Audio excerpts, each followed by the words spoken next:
Summer weekends are all about family, sunshine, and making memories together. Before everyone arrives, I stop at my local Total Wine & More to pick up a great bottle. Maybe a favorite we already love, or something new to enjoy with dinner on the patio. With so many bottles to choose from, it's easy to discover something amazing. And with the lowest prices, it's easy to grab an extra bottle for the table. Not sure what to pick? Their friendly guides are always there to help. Find what you love and love what you find, only at Total Wine & More. Curbside pickup and delivery available in most areas. Visit TotalWine.com to learn more. Spirits not sold in Virginia and North Carolina. Drink responsibly. Must be 21. PNC Bank brings you Call of the Wild Money Moves. You hear that? YOLO! That's an internet troll telling you to put all your money into a single investment. YOLO! He wants you to liquidate your emergency fund YOLO! and buy a digital racehorse named Silicon Steve. YOLO! Stay vigilant. He's very persistent. YOLO! Guard against wild money moves with PNC Bank. Brilliantly boring since 1865. My name is Jessa. One of the things I love the most about working for United Healthcare is that everybody matters. Every moment matters. There's a person behind every problem. I care because it's what I was put on this earth to do. I'm Ben, and I work at United Healthcare. I am just one piece of a larger puzzle, but every piece matters. It's more than just work. We want to make the healthcare system better for everyone. I care because I want to make a difference. That's what committed to care means to me. William Harlow never expected to become wealthy from toys. As a boy, he had imagined himself becoming an engineer, or perhaps an architect, or some other respectable profession that involved careful calculations and practical results. Toys had entered his life almost accidentally. During his final year of college, he designed a simple mechanical puzzle for a local manufacturer looking to expand its product line. The puzzle sold well enough to attract some attention, and then attention became opportunity. One project led to another, and before long, he discovered that he possessed a talent for understanding how people interacted with objects. He knew how curiosity worked. He understood anticipation. More importantly, he understood disappointment and how to avoid it. Children could forgive almost anything except for boredom. By the time he reached his 40s, William had quietly established himself as one of the more successful toy designers in Connecticut, even if very few people recognized his name. The year was 1973. America remained caught between optimism and uncertainty. The country seemed obsessed with invention. New products appeared constantly. Advertisements promised a future filled with convenience, automation, endless possibility. Plastic gadgets crowded department store shelves. Electronics grew smaller each year. Newspapers regularly published stories about technological breakthroughs that promised to transform everyday life. William enjoyed reading those stories. He liked the notion that every problem, no matter how complicated, possessed a solution waiting to be discovered. It was a belief that had guided him throughout most of his life, and it had served him well. The house he shared with his wife sat at the end of a quiet road outside of Hartford. It was not large, but it was comfortable. The white paint had begun to fade in places, and one section of gutter above the garage needed repair, but neither of them considered such imperfections important. The home felt lived in. Books occupied nearly every room. Framed photographs lined the hallway walls. The furniture had been purchased gradually over 2 decades of marriage, which meant very little of it matched. Visitors occasionally joked that the house looked assembled rather than decorated. Eleanor always took that as a compliment. Most mornings began before sunrise. William would wake to the faint sounds of activity downstairs and follow the smell of fresh coffee into the kitchen. Eleanor was almost always awake before him. She would stand at the counter reading the newspaper while a half-finished cup of coffee cooled nearby. Her dark hair had begun showing hints of gray over the years, though she refused to do anything about it. Whenever friends suggested dyeing it, she dismissed the idea with some amusement. She claimed every gray hair represented proof that she had survived something, and she saw no reason to erase evidence of that victory. William often found himself studying her during these quiet mornings, not because she was exceptionally beautiful, though he certainly believed she was. Rather, he had reached an age where familiarity itself had become beautiful. He knew the exact shape of her smile. He knew how she tapped her fingers against a coffee mug while thinking. He knew that she always folded newspapers into increasingly bizarre shapes while reading them, transforming neat stacks of paper into wrinkled geometric disasters. These details would have seemed insignificant to strangers. To William, they were part of the architecture of daily life. They were the small constants that made a house feel like home. 21 years of marriage had replaced excitement with something far more durable. They no longer felt compelled to impress one another. Silences were comfortable. Conversations wandered without purpose. Entire evenings could pass with both of them reading separate books in the same room, neither speaking more than a handful of words. Yet the simple knowledge that the other person was present provided a sense of contentment neither had ever learned to explain. They had weathered financial difficulties, family disputes, disappointments, illnesses, and countless ordinary frustrations together. Somewhere along the way, they had become inseparable, in the manner of old trees whose roots had grown together beneath the soil. The accident occurred on a Thursday afternoon in October. Rain had been falling since late morning, coating roads in a reflective sheen that turned headlights into blurred streaks of color. Eleanor planned to visit her sister in New Haven and expected to return home before dinner. Before leaving, she reminded William that he still had not repaired the leaking gutter above the garage.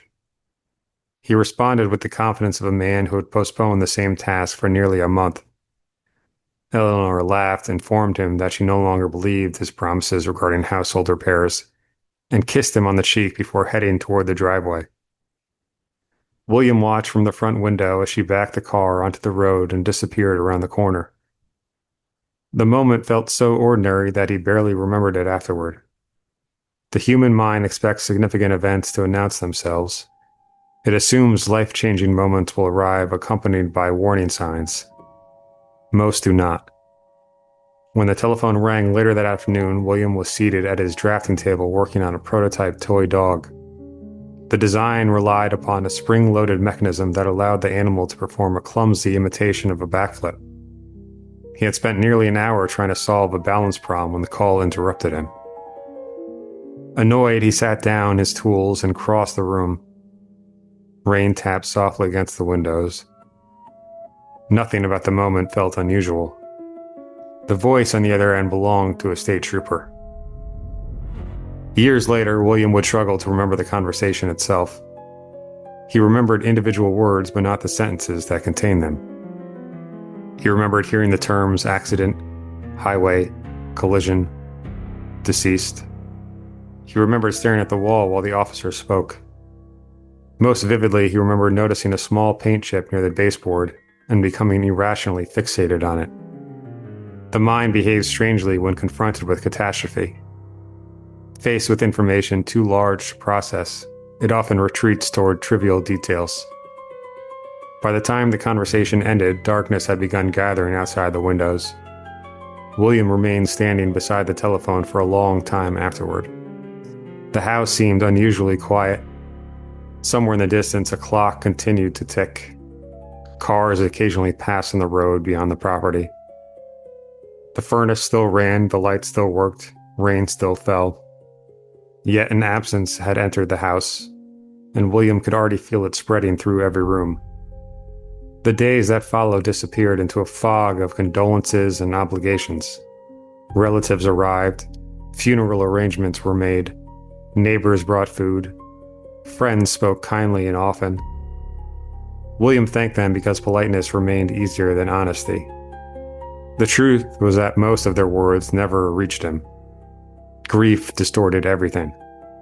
Conversations became muffled. Hours vanished unexpectedly. Entire afternoons passed without leaving memories behind. He moved through the process as though following instructions written for someone else. It was only after everyone left that the true weight of Eleanor's death began to settle over the house. Her coat remained hanging beside the front door. Her reading glasses rested on a table in the living room. A bookmark remained tucked halfway through a novel she would never finish. These objects transformed ordinary rooms into museums. Every corner of the house contained evidence that she had existed. Every discovery reminded William that she no longer did. One evening, several months after the funeral, he found himself standing alone in their bedroom holding one of Eleanor's sweaters. The fabric still carried the faintest trace of her perfume. It was little more than a ghost of a scent, fragile enough to disappear at any moment. William sat on the edge of the bed and pressed the sweater against his face. Outside, the winter winds rattled bare tree branches against the side of the house. The room grew darker as evening settled across the neighborhood. For the first time since receiving the phone call, he stopped trying to endure his grief and allowed himself to experience it fully. The tears came without restraint. Years of discipline and composure collapsed beneath a sorrow too large to contain. He cried until exhaustion replaced emotion and silence returned to the room. Long after midnight, he remained seated there in darkness, staring toward nothing in particular, while a single thought repeated itself again and again. Every invention began as a solution.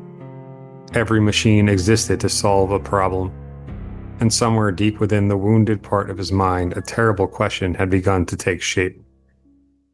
What if death was simply another problem? The first version of the Willow occupied an entire corner of William's workshop and looked nothing like a machine designed to grant wishes. Visitors would have mistaken it for an industrial prototype or an experimental generator. 3 copper rings nearly 6 feet in diameter surrounded a steel platform mounted at the center of the room. Thick electrical cables connected the apparatus to a series of modified transformers, salvaged from manufacturing equipment. Shelves overflowed with notebooks documenting hundreds of failed tests. Every wall carried calculations written in pencil, many of which had crossed out and replaced multiple times. By the spring of 1975, the workshop had become less a place of work and more an archaeological record of obsession.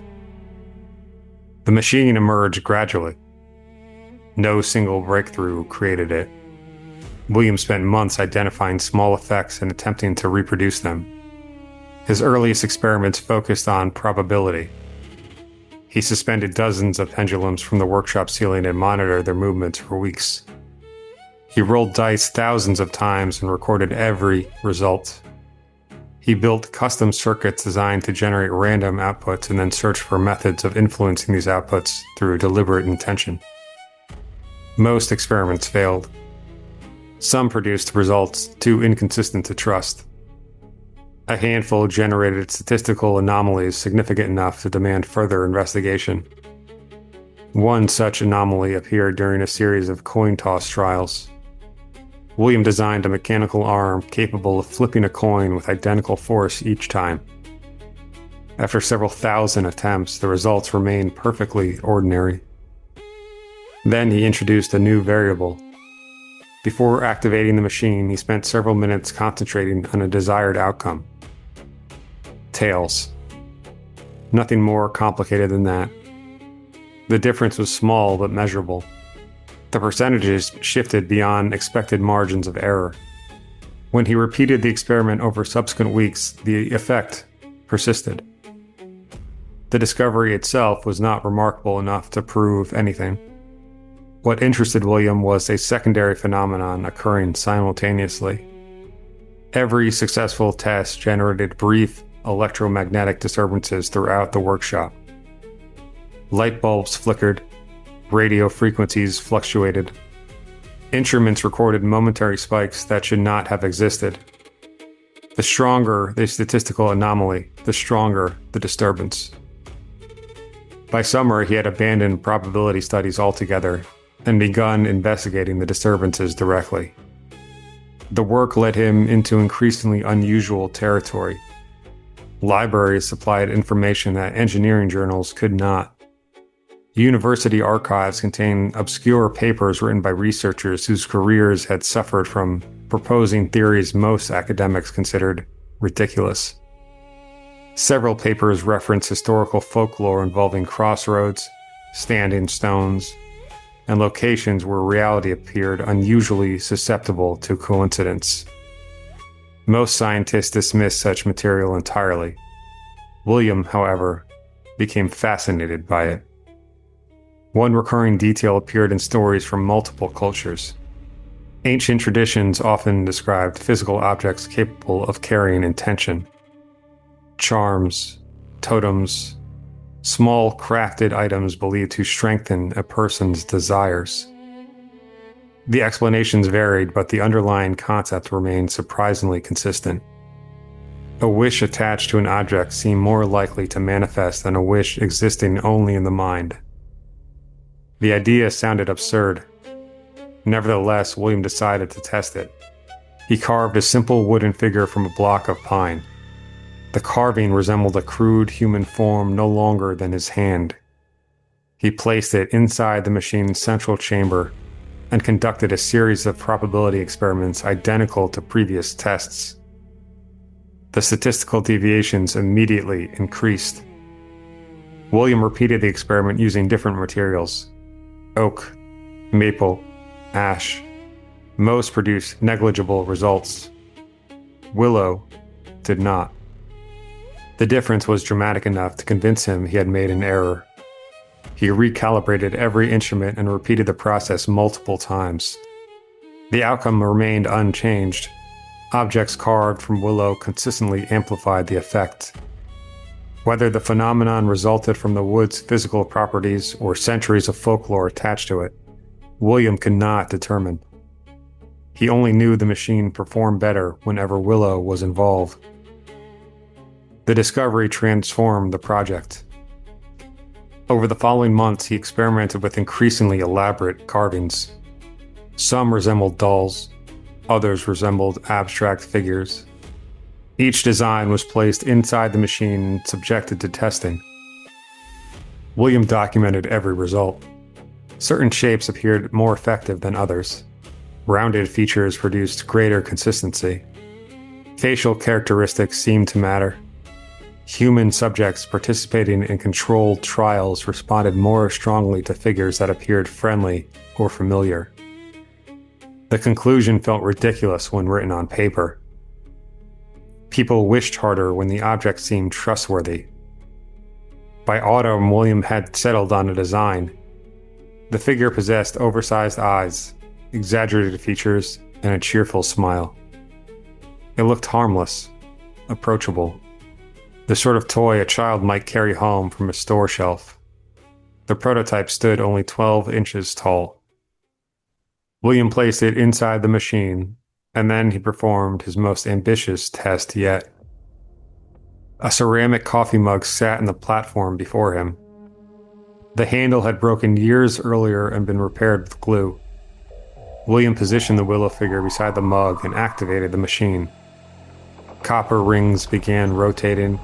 Electrical current surged through the apparatus. Instruments rattled against nearby tables. The air inside the workshop developed a strange metallic smell, similar to the atmosphere before a thunderstorm. For several seconds, nothing happened. And then the lights failed. Every bulb in the workshop exploded simultaneously. Darkness swallowed the room. William stood motionless until emergency lanterns activated along the walls. The mug remained on the platform. The crack was gone. The glaze extended across the ceramic surface without interruption. Laboratory analysis later revealed no evidence the damage had ever existed. The experiment marked the first undeniable success. Over the following weeks, William restored dozens of damaged objects. Broken watches emerged functional. Torn photographs became whole. Rusted tools appeared freshly manufactured. Every successful test increased his confidence. More importantly, each success generated identical side effects. The workshop temperature dropped several degrees. Electrical equipment malfunctioned. Animals refused to enter the building. A neighbor's dog began barking continuously whenever it passed the property.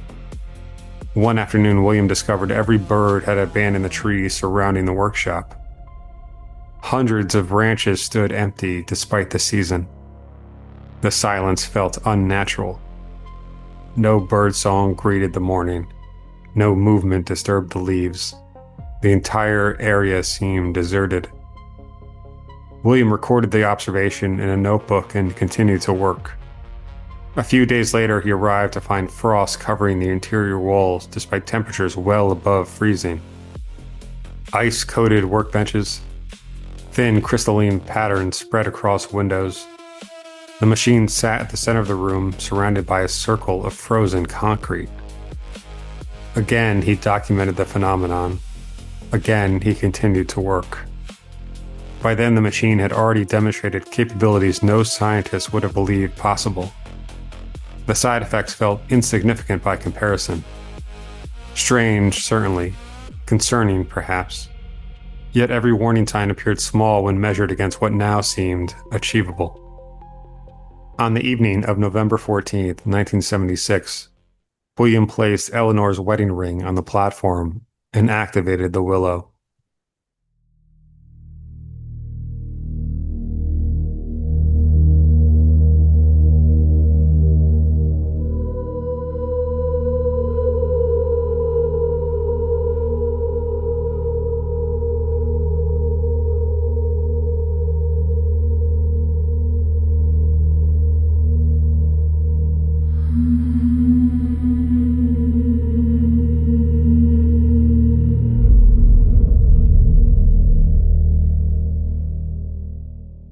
The gold band had been recovered from the accident scene several years earlier.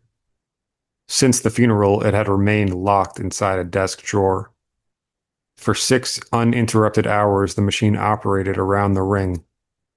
When the process finally ended, William removed the band and immediately noticed something unusual. The metal felt warm. Warm like human skin. He set the ring aside and attempted to continue working. And then he heard footsteps.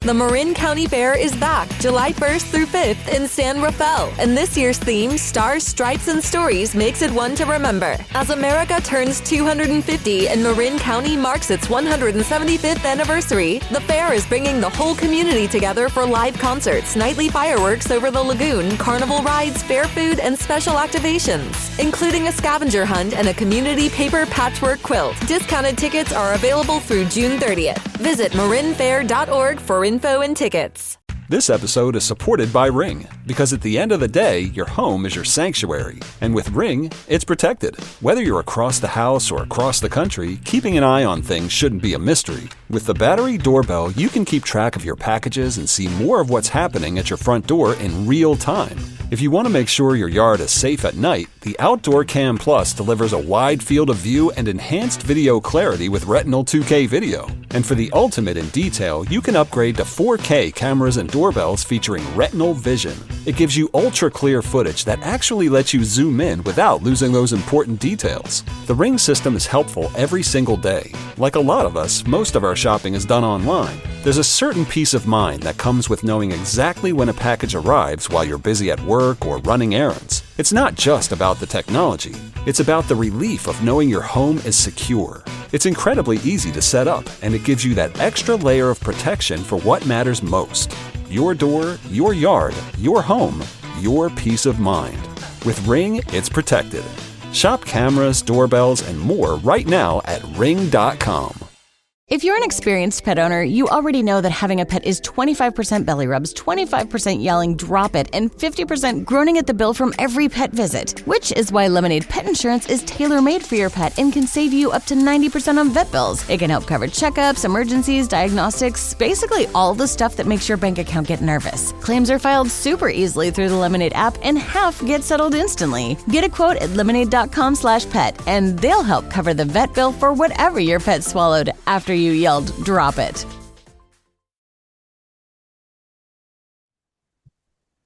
The sound came from the hallway connecting the workshop to the house. William turned toward the doorway.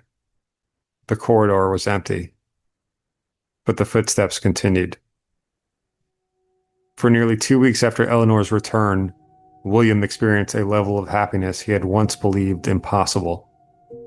The strange circumstances surrounding her reappearance faded quickly beneath the simple relief of having her home again. The house was alive. Conversation returned to the dinner table. The silence that had haunted every room since her death finally retreated. Miracles had always occupied a strange place in human thinking. People doubted them right up until the moment they desperately needed one. The abnormalities began so subtly that William barely noticed them at first. One morning he found Eleanor standing in the backyard before sunrise. She was wearing only a thin nightgown despite the cold and appeared completely absorbed by the woods beyond the property. William watched from the kitchen window while preparing coffee. For nearly 40 minutes she remained in the same position, staring toward the tree line without moving. When he finally stepped outside and asked what she was doing, she turned toward him with an expression of mild confusion and said she had simply been enjoying the morning air. The answer seemed reasonable enough, yet the image lingered with him throughout the day. There had been something unusual about her stillness. It reminded him less of a person admiring a view and more of a person listening for something very far away. Other incidents followed. Eleanor developed a habit of reading books upside down without appearing aware of it. On several occasions, William discovered novels resting inverted in her lap, while she calmly turned pages and continued to read. When he pointed it out, she looked genuinely perplexed and insisted the books had been positioned correctly. He assumed she was joking, but the possibility became more difficult to dismiss after the fourth or fifth occurrence. The behavior never seemed intentional. It carried the unsettling quality of someone who no longer perceived orientation the same way that other people did. The changes might have remained harmless if not for what happened one night in late February of 1977. William awoke shortly after 3 a.m. for reasons he could not immediately identify. The room remained dark except for a faint stripe of moonlight stretching across the floor from a gap in the curtains. For several seconds he lay motionless beneath the blankets, listening to the familiar sounds of the house settling around him. Then he became aware that someone was standing beside the bed. At first he assumed Eleanor had gotten up to use the bathroom. The thought lasted only an instant. The figure wasn't moving. William's eyes adjusted slowly to the darkness. Eleanor stood less than 2 feet from his side of the mattress.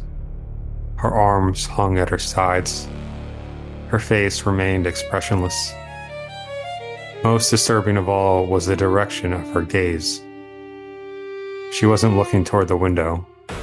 She wasn't looking toward the floor. She was looking directly at him, watching him. William felt a pulse of cold fear move through his chest. Eleanor? His voice sounded weak and unfamiliar in the darkness. She did not answer him. The silence stretched between them.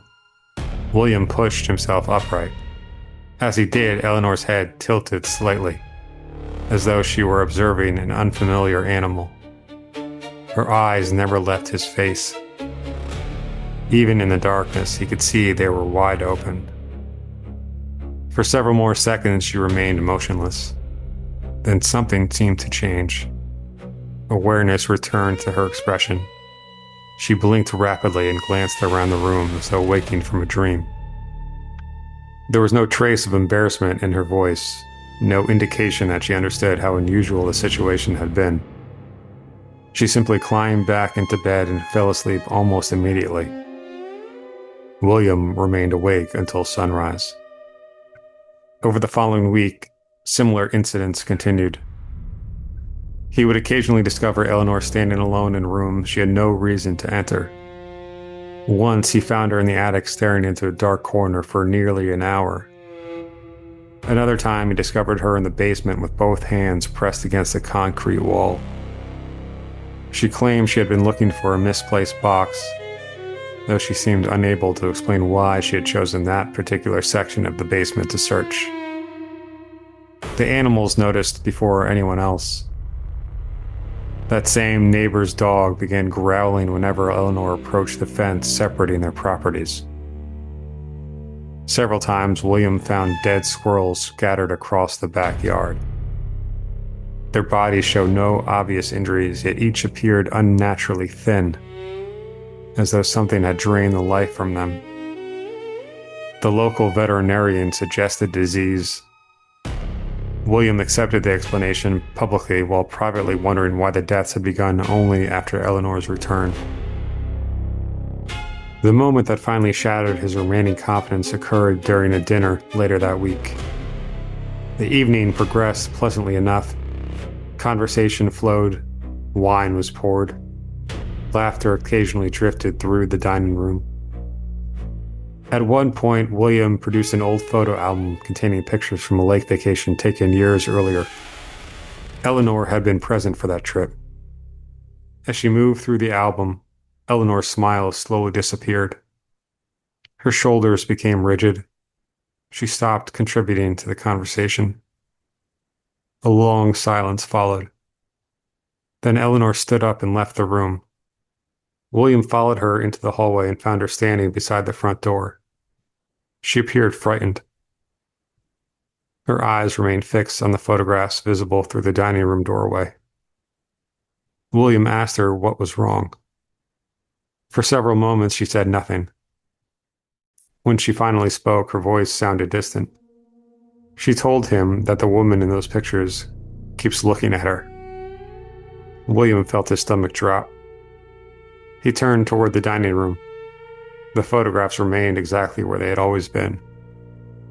When he looked back, Eleanor still seemed scared.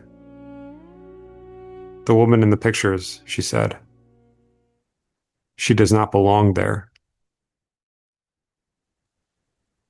That night, after Eleanor fell asleep, William retrieved the photo album and carried it into the workshop. He examined every image beneath bright lamps, searching for damage or distortion. The photographs appeared normal. They showed vacations, birthdays, anniversaries, ordinary moments from a life that now felt increasingly fragile. Then he reached a photograph taken several years before the accident. The image showed Eleanor standing beside a lake in Vermont. William studied it for several seconds before realizing what had been bothering him. The woman in the photograph looked alive in a way that Eleanor no longer did. The difference was impossible to quantify. The smile was the same. The posture was the same. The face was identical. But the woman who lay beside him at night was not his wife. He knew that. The question to answer now was how to make her more alive. William studied the photograph for a long time without moving. The lake in Vermont was still and gray beneath an overcast sky, the surface broken only by faint ripples that suggested wind rather than weather. Eleanor stood near the shoreline with her hands loosely clasped in front of her, her expression caught in that familiar half-smile William had always associated with her when she was thinking but not yet speaking. Everything about the image should have felt ordinary. It was one of hundreds taken across their life together. Yet as he continued to look at it, something began to separate itself from memory. The woman in the photograph seemed anchored in a way the woman in his house was not. There was weight in the image, a sense of presence that resisted attention, rather than slipping away from it. The Eleanor who returned home had none of that. She occupied space, she moved, she spoke, but she did not feel contained by her own body. William lowered the photograph slowly and turned his attention toward the workshop, where the willow sat dormant at the center of the room. For the first time since Eleanor's return, he allowed himself to consider the possibility that the machine had not completed a restoration at all. It had simply performed an interpretation. Somewhere within its impossible structure, it had reached across whatever boundary it was connected to and retrieved something that approximated Eleanor, without understanding who she was and what she had been. The realization did not bring clarity. If the machine had produced a version of her that was incomplete, then perhaps the flaw could still be corrected. Perhaps what remained of Eleanor could be refined, adjusted, strengthened in the same way broken objects had once been restored. That night, William activated the Willow once again. The Marin County Fair is back July 1st through 5th in San Rafael, and this year's theme, Stars, Stripes, and Stories, makes it one to remember. As America turns 250 and Marin County marks its 175th anniversary, the fair is bringing the whole community together for live concerts, nightly fireworks over the lagoon, carnival rides, fair food, and special activations, including a scavenger hunt and a community paper patchwork quilt. Discounted tickets are available through June 30th. Visit marinfair.org for info and tickets. This episode is supported by Ring, because at the end of the day, your home is your sanctuary. And with Ring, it's protected. Whether you're across the house or across the country, keeping an eye on things shouldn't be a mystery. With the battery doorbell, you can keep track of your packages and see more of what's happening at your front door in real time. If you want to make sure your yard is safe at night, the Outdoor Cam Plus delivers a wide field of view and enhanced video clarity with Retinal 2K video. And for the ultimate in detail, you can upgrade to 4K cameras and doorbells featuring Retinal Vision. It gives you ultra-clear footage that actually lets you zoom in without losing those important details. The Ring system is helpful every single day. Like a lot of us, most of our shopping is done online. There's a certain peace of mind that comes with knowing exactly when a package arrives while you're busy at work or running errands. It's not just about the technology. It's about the relief of knowing your home is secure. It's incredibly easy to set up, and it gives you that extra layer of protection for what matters most. Your door, your yard, your home, your peace of mind. With Ring, it's protected. Shop cameras, doorbells, and more right now at ring.com. The biggest tournament in soccer is finally here, and I've already started planning my watch parties. My go-to move before kickoff is stopping at Total Wine & More to grab drinks for the whole crew. Wine, beer, seltzers, maybe a few ready-to-drink options, everything we need for a full day of matches. With this many games, it definitely helps knowing you're getting the lowest prices. Total Wine makes it so easy because I can grab everything I need in one stop. Get match day ready with Total Wine & More today, so you're set from kickoff to the final whistle. Spirits are not sold in Virginia and North Carolina. Drink responsibly. Must be 21. Eleanor had already gone to bed. In recent days, she had begun sleeping for long stretches without movement, her breathing so shallow at times that William found himself checking to ensure it continued at all. When she did awake, it was often without transition. On one occasion, she had opened her eyes and spoken in a voice so neutral and unaffected that William could not immediately recognize it as her own. She had asked him without curiosity or emotion why the house felt different at night. He had no answer that did not sound like confession. The machine filled the workshop with its familiar hum, and William placed a new object inside the chamber. A second photograph, this one taken after Eleanor's return. He adjusted the controls with a precision that had become obsessive, focusing not on restoration this time, but on enhancement, on the amplification of presence, on the correction of whatever subtle absence he had begun to perceive. He made his wish with careful articulation, not aloud, but through the same concentrated mechanism he had refined over years of experiments, directing intention into the system as though it were a measurable force. The reaction was immediate.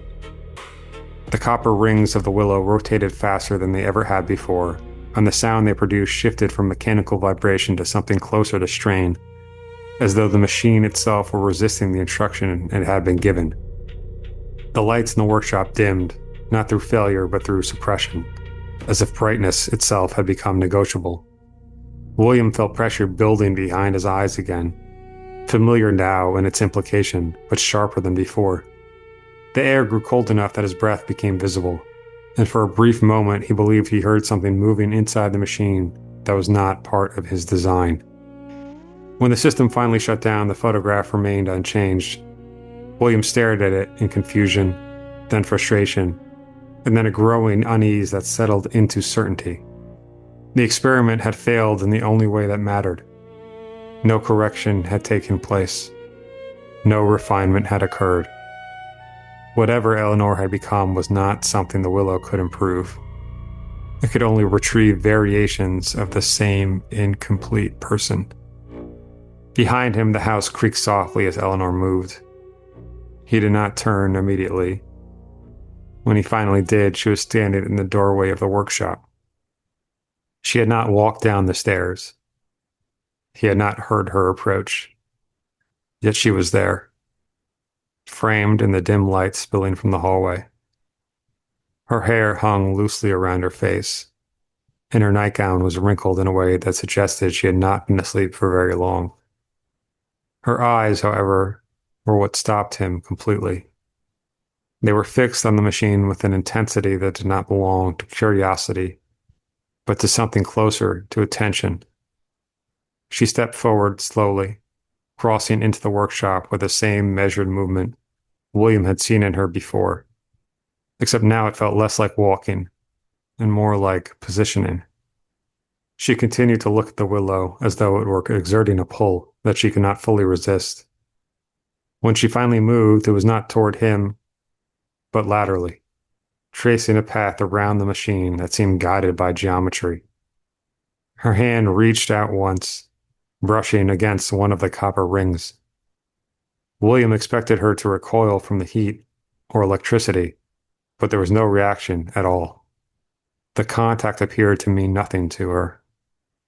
That was when he understood that whatever had returned with her was not fragile in the way living things were fragile. It did not burn. It did not hesitate. It did not interpret pain or danger in recognizable terms. It simply occupied her shape. William turned off the machine. The silence that followed felt heavier than the sound that had preceded it. In the days that came after, Eleanor began to change in ways that could no longer be mistaken for subtlety. She stopped sleeping entirely, though she continued lying in bed each night with her eyes closed, imitating rest. When William checked on her, he sometimes found her awake beneath the covers, staring upward as though tracking something that moved across the ceiling. On one occasion, he awoke to find her standing at the foot of the bed again, watching him with the same unmoving attention he had first seen that night. When he spoke her name, she tilted her head slightly, considering whether the sound applied to her. The final breaking point came during a winter storm when William discovered that every mirror in the house had been turned toward a wall. When he corrected their position, he found Eleanor standing behind him in each reflection, though she was not physically present in the room. In one mirror, she appeared closer than in the other. In a third, she stood with her mouth slightly open, as though mid-sentence. William left the house before sunrise the next morning and did not return until nightfall. When he did, Eleanor was waiting by the front door with her coat already on. Beware. Run. Run away.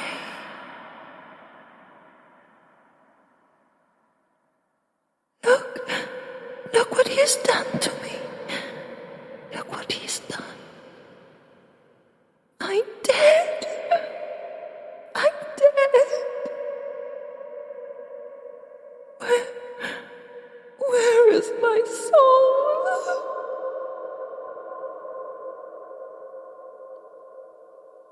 Can you help me?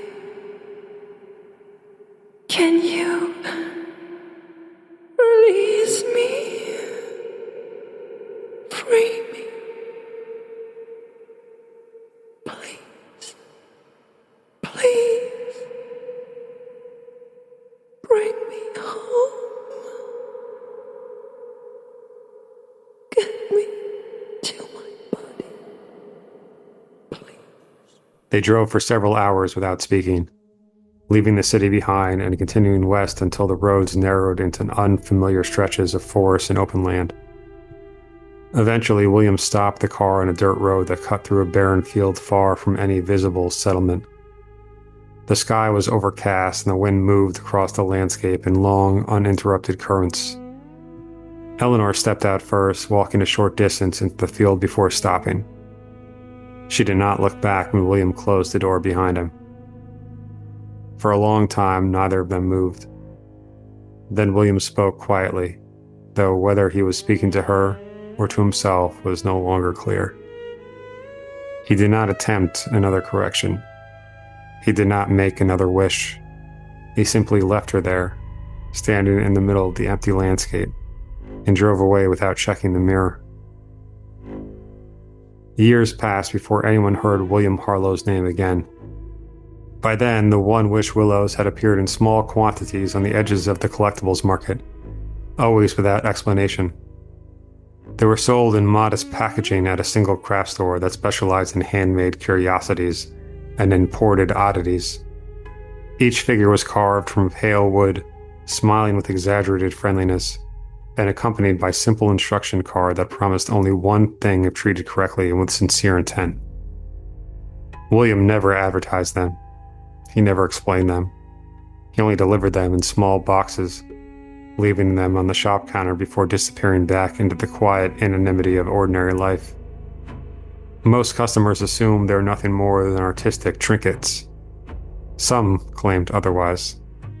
But by the time anyone thought to ask where they had come from, William Harlow had already learned that explanations were no longer something that the world was willing to accept. Only consequences remained, carefully packaged, smiling faintly from shelves that looked no different from any other toy in the store.